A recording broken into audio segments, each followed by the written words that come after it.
Well, yet again, it's double standards from the government. The Prime Minister is causing utter chaos with his reckless decision making, and that means infection rates are going through the roof. Hundreds of thousands of people are having to self-isolate, and they're doing the right thing. What happens when the rules apply to the Prime Minister? He tries to wriggle out of them and to pretend that he's on some pilot scheme that exempts him. So I'm afraid yet again we see it's one rule for them and another rule for everybody else. It is the Prime Minister and the Chancellor of the Exchequer, though. If they have access to some sort of test and release scheme, why shouldn't they do it? It means they can go to work. Hundreds of thousands of people are having to self-isolate because of the Prime Minister's reckless decisions.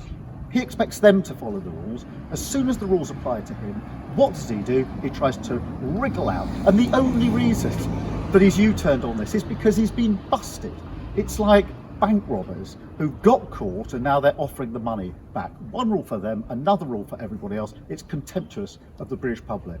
Right, just to get your perspective on this though, as Labour Party leader, if you were contacted, would you be choosing to isolate then if you were given the option to use such a workplace scheme, which meant you could go to work every day rather than work from home?